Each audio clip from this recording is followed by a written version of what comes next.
Ça va barder. Ouais, ça va barder. Ouais, ça va barder. Hey! Bon les gars, aujourd'hui on se retrouve pour une nouvelle vidéo et là ça va être un tier list, je sais pas si vous connaissez. Ça c'est un truc à chaque fois ma soeur me disait de faire et je faisais pas. Donc à la base je devais faire un tier list avec mes frères et sœurs sur le thème de l'Afrique, genre nos préférences et tout. D'ailleurs je pense qu'on va quand même le faire, mais là en fait comme je suis toute seule, bah, je vais faire un tier list toute seule. Et c'est vrai qu'il y a à peu près un mois j'avais vu le tier list d'Enjoy Phoenix sur sa carrière et tout, genre tous les trucs qu'elle a accomplis depuis qu'elle est sur YouTube, tout ça. Et genre les hauts et les bas, autant les dramas que les trucs graves bien qu'elle a fait, tout ça. Et en gros toutes ces expériences là justement elle est classée dans un tableau et c'est ça le tier list. Du coup voilà, je me suis dit que j'allais faire un truc dans le même délire. Après c'est vrai que moi j'ai pas la carrière d'Enjoy Phoenix non plus, mais en vrai en 4 ans quand même j'ai fait des choses hein, autant des choses positives que négatives, et de toute façon on va revenir dessus. Mais voilà quoi, je trouve que déjà le peu qu'il y a là c'est quand même beaucoup pour moi en tout cas. Enfin bref, on va commencer, on va faire le petit enregistrement d'écran. Comment on fait déjà enregistrement d'écran? 5 minutes later. Je sais plus comment on fait. 5 minutes later. Ah bon là je crois que c'est bon, du coup là je l'ai nommé expérience dans le YouTube game. En vrai c'est même pas que dans le YouTube game, mais c'est mes expériences en tant qu'influenceuse tout court genre. Du coup dans mes catégories j'ai 0 regret. Donc en gros si c'était à refaire je le referais. Ouais ça va, en gros c'est pas un truc à jeter, c'est pas un truc forcément que je regrette, mais pas ouf quoi. Ça aurait dû se passer autrement, donc ça c'est pas forcément un truc que je regrette, mais vas-y il y a des aspects du bail qui font que non, c'est pas trop ça quoi. Après il y a qui m'a envoyé, donc là c'est vraiment qui m'a envoyé, c'est tout. Si j'avais pas fait ce truc là j'aurais été pépère en fait. Et en dernier il y a je regrette fort. Donc voilà, ça c'est un truc vraiment plus jamais. J'ai classé les bails en mode meet-up déjà, expériences diverses, voyage aussi, choix dans ma vie d'influenceuse tout ça, et drama. Parce que oui je sais que vous aimez aussi le thé tout ça. D'ailleurs il y a un drama que je vous ai jamais raconté et que je vais vous raconter là, parce que franchement pour moi jusqu'à aujourd'hui c'est un truc de ouf. C'est un truc de ouf en fait. Donc là on commence avec le premier meet-up que j'ai fait avec ABD brésilien. Oh, non mais ça franchement meilleur meet-up de toute ma life. C'était tellement bien, genre tellement d'amour et tout. Mais ouais en gros comment ça s'est passé, déjà à la base je travaillais avec ABD brésilien, genre pour les perruques tout ça. Et un jour ils m'ont proposé de faire un meet-up. Donc voilà, nous on vous prépare un petit repas traiteur et tout. Enfin tu sais genre à la base quand ils m'ont proposé le truc, je pense que eux-mêmes ils s'imaginaient pas un truc aussi ouf genre. Et genre moi je me suis dit ah vas-y je suis grave chaude et tout. Et à cette période là en fait je parlais grave avec Leslie, Mina, Quintoide, Kajia. En fait comme on s'était lancé à peu près en même temps, on était grave en mode on se soutenait tout ça. Et du coup en fait moi je me suis dit ouais pourquoi pas le faire avec elle en fait. Donc j'ai dit au gérant d'ABD ouais ce serait bien que je fasse le meet-up avec ces filles là justement. Donc ouais, ils ont dit ouais pas de soucis et tout. Les filles elles étaient grave contentes et tout. Enfin franchement genre on était toutes excitées tu vois, parce qu'on s'est dit c'est la première fois qu'on allait rencontrer nos abonnés et tout ça. Et à plusieurs je trouve ça encore plus intéressant parce que je me dis en vrai tu viens pas que pour une personne, tu viens pour plein de youtubeuses et je trouve ça aussi moins stressant tu vois. Donc voilà, donc du coup ils ont accepté de le faire avec mon groupe entre guillemets. Et ils ont aussi invité Sokas et Now Babe. Et ouais franchement c'était une dinguerie, il y avait énormément de monde. C'était vraiment la belle époque où tu vois il n'y avait pas de problème, pas d'histoire, ou c'était trop bien. Donc ça je le mets dans 0 regret. Franchement 0 regret. Après je dis pas que si c'était à refaire je le referais forcément, je sais pas, parce que de toute façon Covid et tout c'est gâté. Et puis même aujourd'hui les relations elles sont plus vraiment pareilles, genre c'est plus pareil. C'est plus pareil donc voilà. Mais je regrette pas du tout et je pense que les filles aussi elles vous diront que c'était le meilleur meet-up qu'elles ont fait quoi. Franchement c'était trop bien. Ensuite j'ai le meet-up que j'ai fait avec Mix Beauty. Donc là cette fois-ci c'était pas un meet-up en mode ouvert à tous. C'est un truc où je pouvais tirer au sort 50 personnes pour participer au meet-up. Et ça aussi c'était trop bien. Parce que c'était une genre de masterclass. Genre on m'avait maquillée et les filles elles regardaient. Puis après on pouvait prendre des photos, parler, tout ça. Enfin voilà c'était vraiment une ambiance chill quoi. Et ça par contre j'étais toute seule. Là je pouvais beaucoup plus parler avec les filles et tout. Et je me souviens même qu'il y en a une qui m'a fait pleurer, genre on s'est tenu dans les mains et tout, on parlait et genre elle me souhaitait que du bien, elle me disait plein de choses trop mignonnes et tout.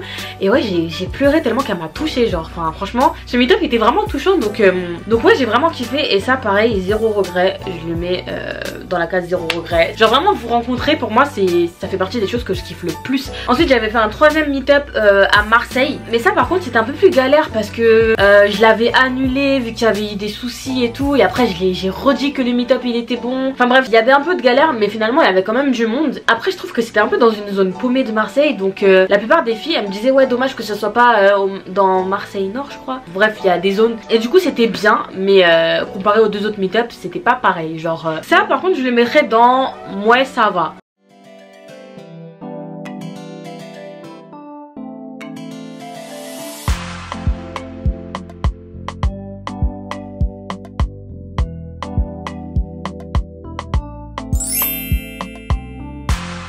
Ensuite on passe aux expériences d'hiver, donc voilà. Donc en premier j'ai eu l'interview avec Sam Zera. Donc pour moi c'est un truc de ouf d'avoir fait ça parce que wesh, Sam Zera m'interview, c'est un truc de malade. Mais après c'est vrai que c'était pas vraiment du hasard, c'est juste que à l'événement je l'avais croisé et tout, on avait parlé, tout ça. Et après je me souviens que j'étais avec Inès Curly en plus à cette période là. Et il nous a dit à toutes les deux que ce serait bien qu'il nous fasse une interview, tout ça, donc on a accepté. Donc franchement c'était une bonne expérience parce que bah je sais pas, genre j'étais impressionnée, je me disais wesh c'est trop bien tout ça. Mais c'est vrai que l'interview en elle-même, je dirais qu'il y a des aspects de l'interview que je regrette parce que je me dis le problème des interviews c'est que t'es pas trop maître du bail, genre il va te poser une question et tu vas pas trop oser dire non j'ai pas envie d'en parler, donc tu vas essayer de répondre mais tu vas répondre avec des mauvais mots et tout. Donc globalement je trouve que ça va au niveau de l'interview, tu vois, j'étais pas voilà quoi, c'était pas non plus catastrophique, mais vous-même vous savez que sur certains points ça m'a fait des histoires et tout. Donc je dirais que ça c'est vraiment le truc qui a fait que cette interview je l'ai pas vécue comme je devrais la vivre, donc ça je le mettrais plus dans ça aurait dû se passer autrement. Ensuite j'ai eu les reines shopping spéciales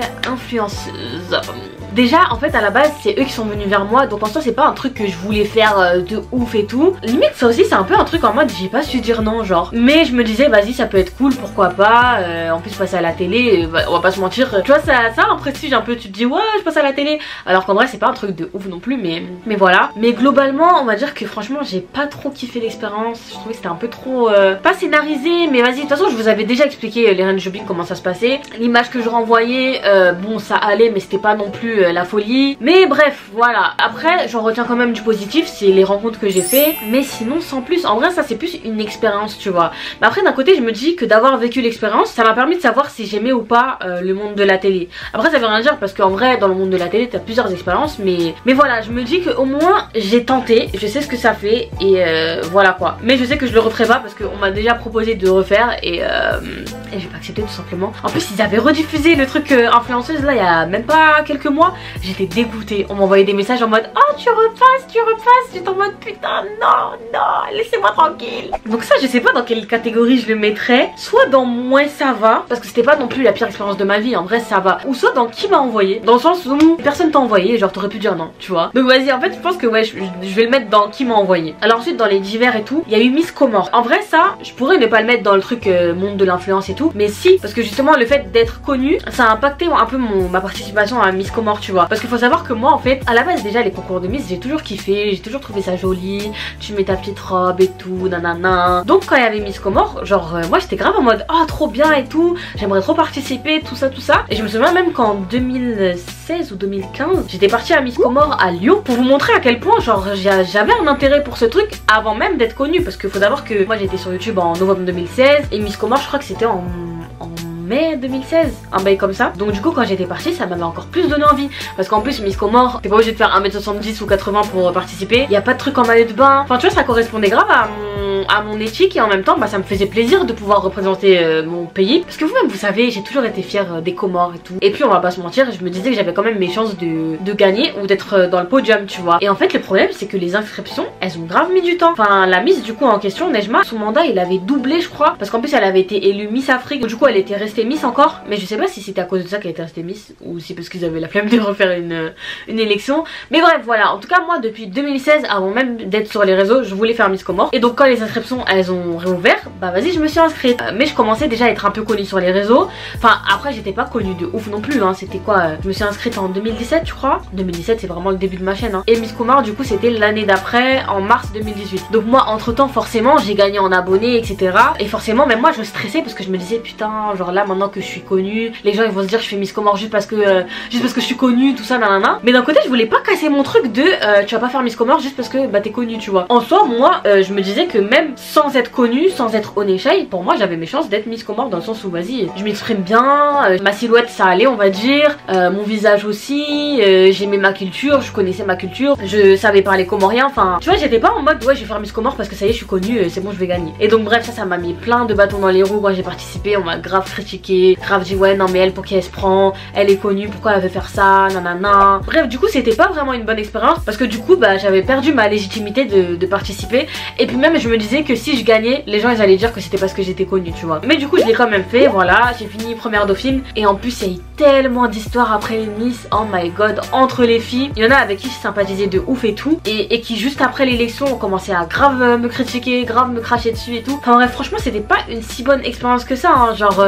sur le moment j'ai kiffé parce que bah là il y avait mes copines et tout, elles me soutenaient, elles étaient là à crier ouais Shaina tout ça. Et voilà, j'avais eu mon moment de paillettes, robes, tout ça. Mais en soi je trouve pas que l'expérience elle m'a apporté quelque chose, et je pense que si c'était à refaire maintenant que j'ai ce recul là, je l'aurais pas fait. Après ce que je retiens de positif, c'est les amitiés que j'ai créées avec ça, hein. Noreza justement qui était deuxième dauphine, et Rim qui était Miss Comore, c'était grave mégo genre. Et aujourd'hui je regrette pas parce que bah, je me dis que ces deux personnes, tu vois, c'est vraiment des filles que j'aime beaucoup, tu vois. Donc Miss Comore, je pense que je le mettrais dans moins ça va. Ensuite on passe à la couverture du magazine Amina. Donc celles qui savent pas, j'ai été en couverture du magazine Amina. Franchement pour moi c'est un truc de ouf parce que c'est grave le magazine que ma tante elle lisait, que ma famille connaissait et tout, tu vois. C'est un peu comme la télé, tu vois, c'est des trucs de daron un peu, tu vois. Et ouais, de tenir un magazine dans les mains avec ta tête devant, franchement c'est un truc à vivre, genre j'étais tellement fière de moi, tellement contente. Après pour l'expérience, je vais pas vous mentir, en off c'était pas la joie. Il y a eu des petites galères, des choses qu'on n'a pas forcément compris, il y a même eu des embrouilles pour vous dire. Donc voilà, c'était pas le top niveau organisation tout ça, mais en soi le résultat je regrette pas du tout et je me dis waouh, genre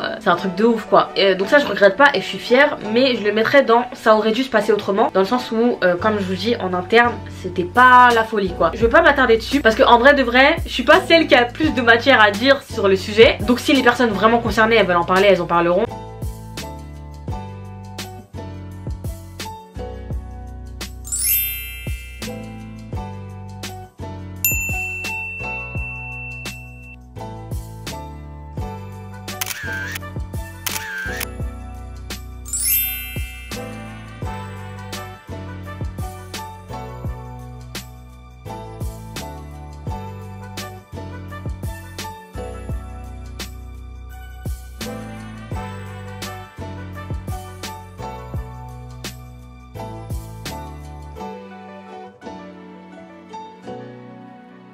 Donc ça franchement zéro regret, hein, c'était trop bien. D'ailleurs merci hein, à Sephora de m'avoir donné l'opportunité de le faire parce que c'était trop cool. Et d'ailleurs c'était à l'ambassade de Roumanie, mais en France genre. Et vu que Anastasia elle est roumanienne, bah, je trouve que c'est grave un beau clin d'œil. Donc du coup ça je le mets dans zéro regret, franchement trop bien, trop cool. Ensuite on passe à la partie voyage. J'ai le voyage Fenty à Barcelone pour la sortie des nouveaux mascaras de chez Fenty. Et j'étais grave contente, je me disais oh my god, puis ça va être trop bien. En plus je vous cache pas que dans ma tête, dans mon cœur, je me disais peut-être que je vais rencontrer Rihanna, mais ça n'a pas été le cas.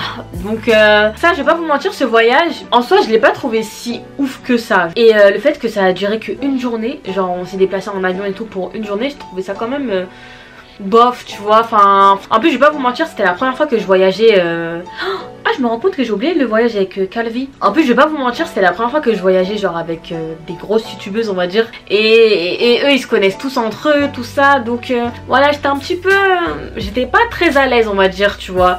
Donc après ça va, il y avait Olivia genre avec qui j'étais plutôt à l'aise on va dire. En y repensant c'était pas la folie tu vois ce voyage. Mais après je suis quand même reconnaissante d'avoir pu le faire hein. Franchement je trouve ça trop cool qu'une marque t'invite à voyager et tout. Tu vois de belles choses, tout ça. En plus j'avais pu rencontrer le maquilleur officiel de Rihanna, tout ça. Donc ça j'avoue que c'était cool. Mais du coup je le mettrais dans moins savoir parce que c'était pas nul, je regrette pas, mais c'était pas ouf non plus. Donc pour pas oublier, je vais aussi vous parler du voyage à Calvi. Oh, celui-là franchement il était bien hein.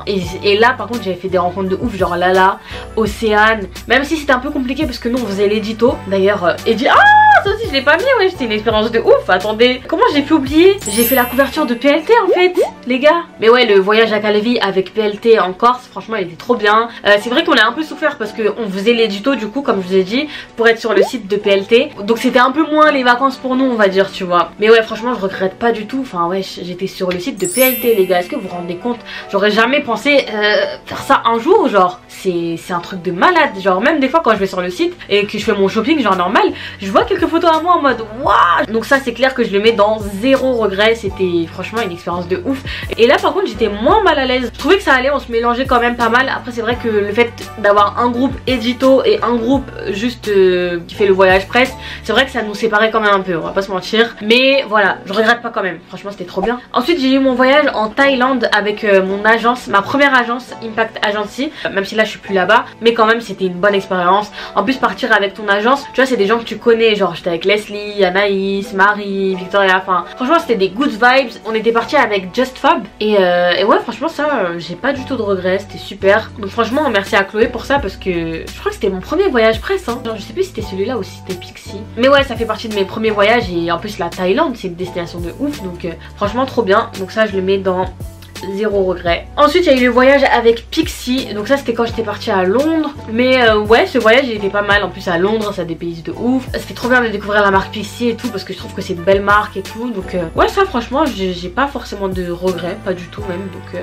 zéro regret. Ensuite on passe au voyage à Londres toujours, donc ça c'était un autre voyage, c'était cette année là, c'était en 2020 par contre. Donc c'était pour la marque Sister with Style. Je vais être honnête avec vous, c'est pas quelque chose qui m'a apporté de ouf, dans le sens où tu vois par exemple PLT c'était une marque de ouf et tout, donc forcément t'es en mode waouh tu vas être sur le site de PLT, alors que là en soi Sister with Style c'était vraiment une marque qui est née avec nous genre, et du coup je sentais plus la charge de travail que le plaisir tu vois. Après on va pas se mentir, on était bien accueillis, je me souviens qu'on était chez Majda, en plus on avait des bonnes maquilleuses, des bonnes coiffeuses, enfin on n'était pas négligés à ce niveau là, mais je trouve qu'on a quand même beaucoup taffé hein. Et avec du recul c'est pas forcément une marque auquel je tiens de ouf et tout, enfin voilà j'ai pas de portée sentimentale avec cette marque, donc si j'avais pas fait ça aurait rien changé à ma vie on va dire. Après c'est vrai que j'ai fait de belles rencontres parce que c'est là que j'ai rencontré Rawal et Rania, c'est là que justement j'ai revoyagé avec Lala et Rebecca, donc forcément c'était grave cool tu vois, ça faisait une bonne petite équipe et tout. Je le mettrais dans ouais ça va.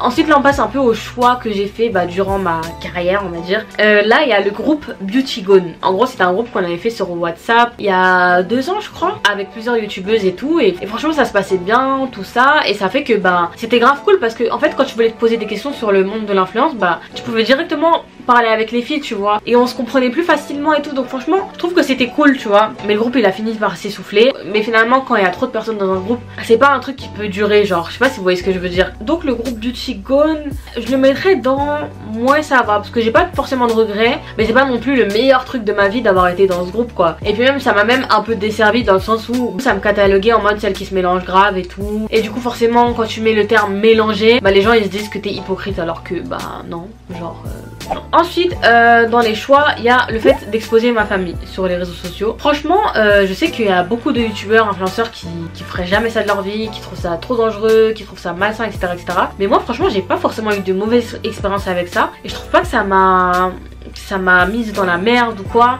Franchement le seul truc où je me dis c'est un peu plus touchy, c'est au niveau de ma soeur parce qu'elle est vraiment jeune et tout. Quand j'ai commencé elle avait 7 ans, donc première vidéo YouTube à 7 ans, tu te rends pas forcément compte de ce que tu fais, et même vous le voyez parce que vous voyez que dans les dernières vidéos, genre celle que j'ai faite récemment avec ma soeur, vous voyez qu'elle est un peu timide et tout, qu'elle est un peu, et vous-même vous dites mais wesh elle était pas comme ça avant. Mais après c'est ça, c'est quand t'es petit tu vois, quand t'es petit tu te rends pas compte, donc t'es en mode ouais, et quand tu grandis tu te rends compte que tu te filmes devant des gens tout ça. Donc voilà, il y a juste à ce niveau là que c'est un peu spécial tu vois, mais en soi je regrette pas forcément parce que c'est pas un truc que j'ai forcé tu vois. Ma soeur elle était un peu comme moi, elle kiffait YouTube, les trucs comme ça. Vous voyez même que dans les premières vidéos elle est en mode abonnez-vous, commentez, parce que les petits en fait ils ont grandi avec ça, donc ils sont pas en mode ah c'est bizarre ou quoi, c'est juste quand ils grandissent ils sont en mode oh la honte tu vois, donc ils sont moins ce comportement en mode vas-y je fais la folle et tout. Et mes frères en vrai ils s'en foutent, enfin tu vois, c'était pas en mode ah Shayna tu nous saoules avec ça tout ça, ils étaient bien avec ça. Et ma mère aussi, genre elle est grave en mode c'est une star tu vois ma mère, donc au contraire le fait d'être exposée c'était encore plus en mode je suis une star de YouTube hein, vous blaguez avec moi. Enfin, vous connaissez les darons quand elles se la pètent un peu, ça c'est ma mère. Par exemple tu vois mon père je vais pas l'exposer parce que je sais que c'est pas quelqu'un qui va s'exposer sur les réseaux tu vois. Donc non pour l'instant zéro regret sur ça, j'ai pas eu de trucs de ouf par rapport à ça. Ensuite j'ai exposé mon couple, enfin mes couples.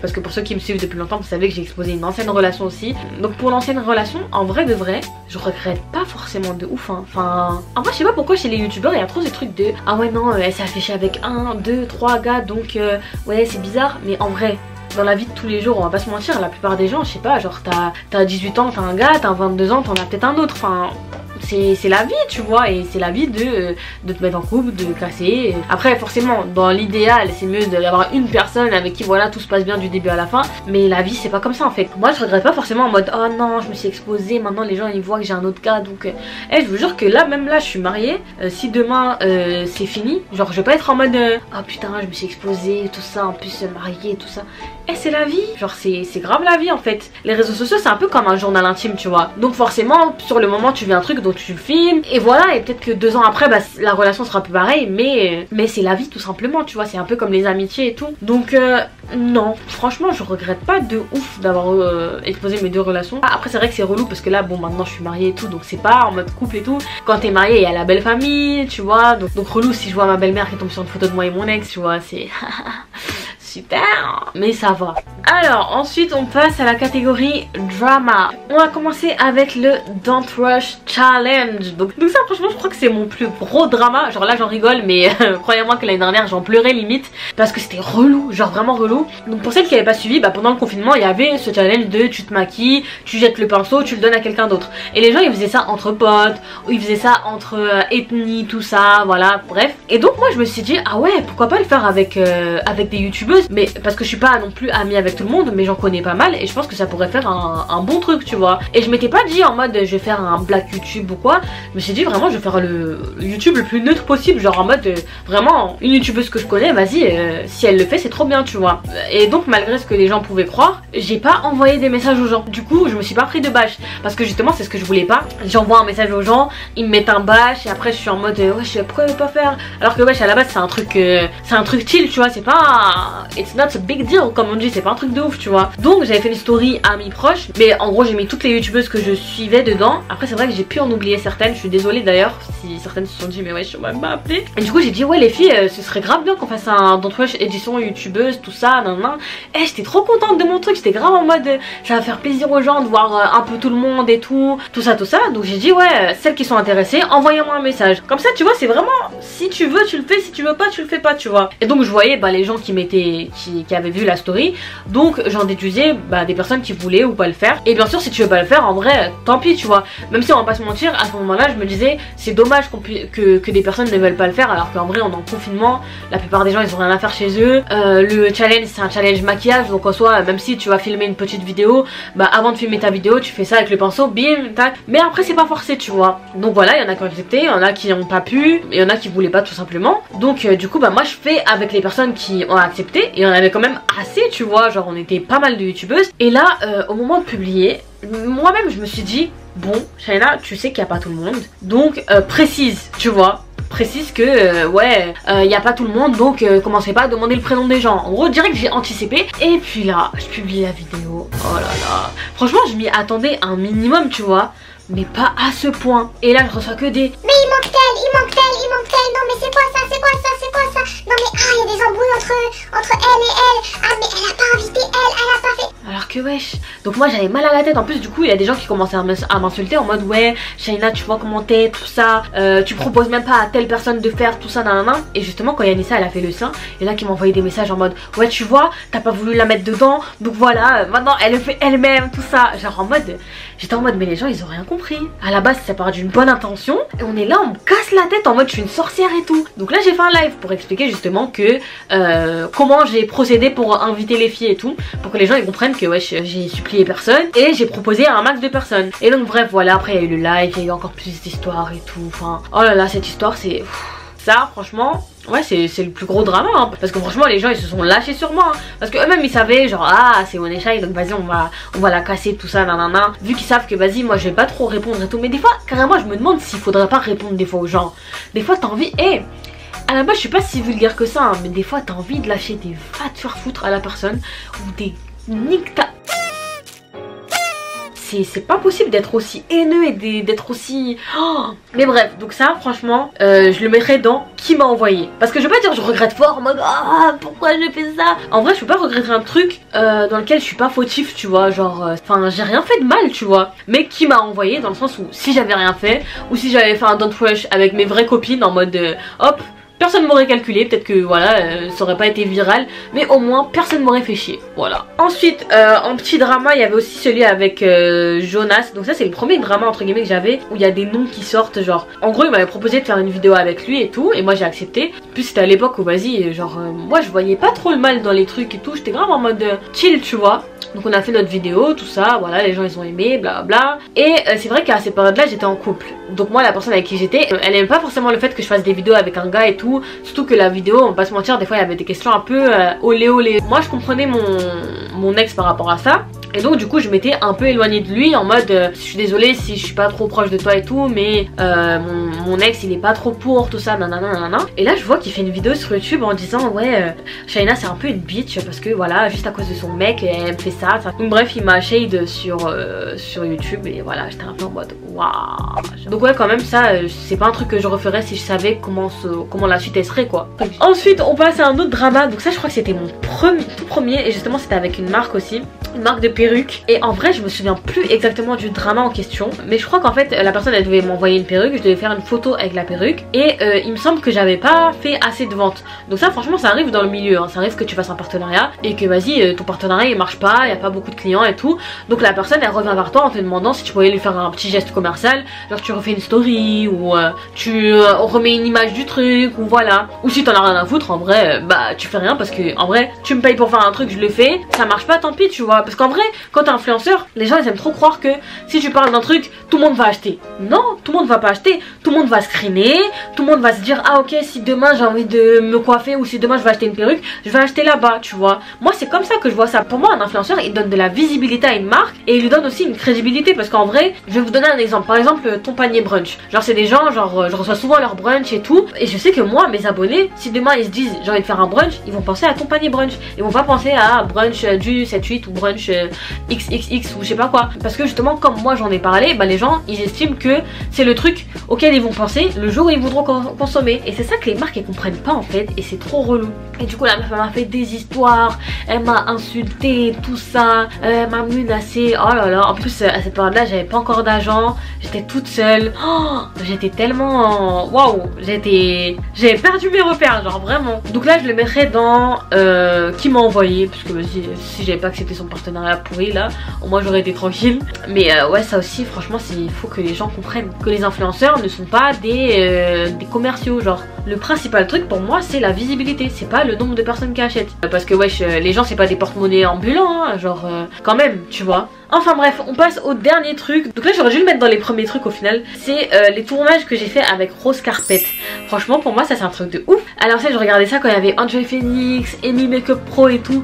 Et quand j'ai vu qu'on m'a proposé de tourner chez Rose Carpet, pour moi c'était une dinguerie genre vraiment. Pour ceux qui connaissent pas en fait c'est une chaîne collaborative. À la base c'était Enjoy Phoenix et Amy Makeup Pro qui étaient dedans. Mais après ensuite c'était devenu une chaîne un peu collaborative où des youtubeuses pouvaient venir faire des vidéos tout ça. Et genre t'as une vraie équipe de tournage. Le truc il est hyper pro, de toute façon c'est l'équipe M6 qui fait ça donc forcément c'est pro.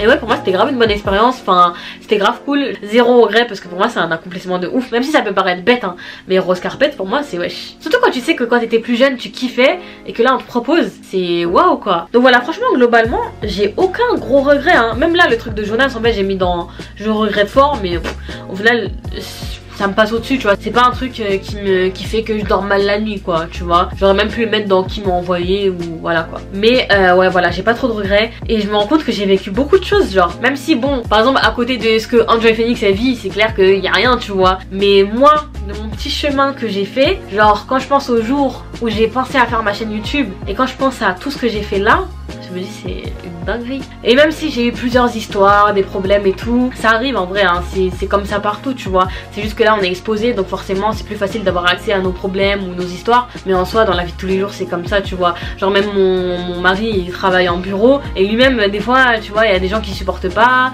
ou il y a des petites histoires ou des gens qui parlent sur les autres. C'est toujours comme ça de toute façon, les êtres humains ils sont comme ça. Mais en vrai ça va, moi j'ai pas trop de regrets dans ce que j'ai vécu. J'ai eu des déceptions parce que forcément quand tu passes d'abonné à influenceur ou créateur de contenu, entre tes relations avec les autres, parce que quand t'es abonné bah forcément tu suis des gens et quand t'es dans leur milieu tu te dis ah ça va être trop bien et puis que tout le monde va s'entraider etc mais c'est pas du tout ça les gars, c'est pas du tout ça. En tout cas ça me fait bizarre de revenir sur tout ça, mais dites moi si ça vous a plu. Bref c'est la fin de la vidéo, j'espère qu'elle vous a plu, n'hésitez pas à liker, commenter, partager et je pense que comme je vous ai dit je ferai une tier list sur un autre sujet avec mes frères et sœurs, genre sur le thème de l'Afrique en mode aux classes, tout ce qui est nourriture, vêtements, musique, tout ça. Je pense que ça va être grave kiffant donc voilà. Donc en attendant à la prochaine et prenez soin de vous. Tchuss.